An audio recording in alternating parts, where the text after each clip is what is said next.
Menek, no embaixada Brasília Timor-Leste, a muito com o UNTEL, assina acordo com o ajustamento complementar, implementar, mestrado regular e a UNTEL com a República Federativa Brasil. Cerimônia assina acordo, né? Halau e Salão Ministério Negócio Estrangeiro na Cooperação. Pantaclapa dili sexta-feira loro sanulu recém-valu. Fulan Agosto tin rihurua nulu recém-tolu. Reitor Universidade Nacional Timor-Leste UNTEL, John Soares Martins Sateten. Assina acordo hamutu com Menek no Embaixada Brasil, né? Com a curso mestrado nian.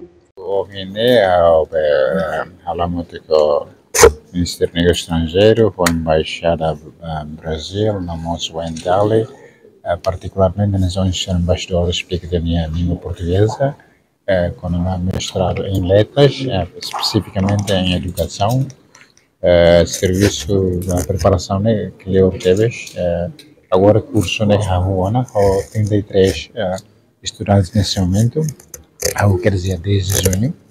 Eu me sinto contente porque logo que a oportunidade nessa minha discussão para professores UNTEL ser belemos foi curso para ver completa ser grau a mestrado porque requisitos mínimos de ser docente e a UNTEL tem que o grau mestrado.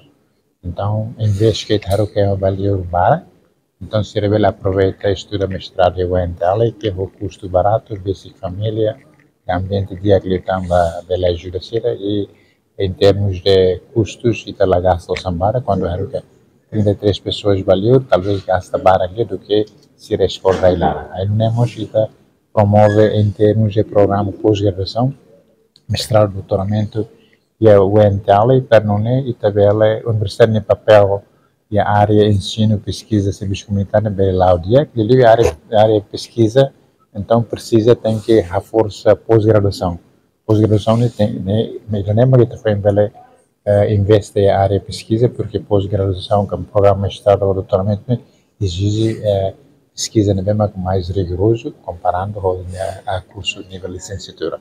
E a Triantan que nesse segundo projeto Brasil UNTEL, primeiro a meu programa de doutoramento com a Universidade Presbiteriana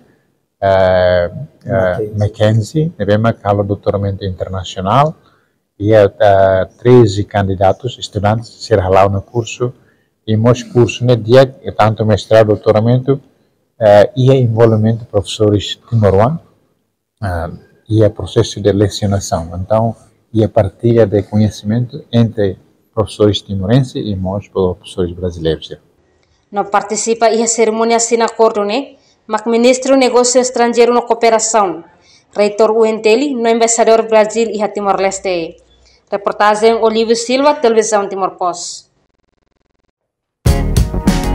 Janela Informação by Emma Roto. Atuaten informação atual diagliu que tá halua. Haneha botão subscribe, like, halo comentário no faz botão ba media social Roto.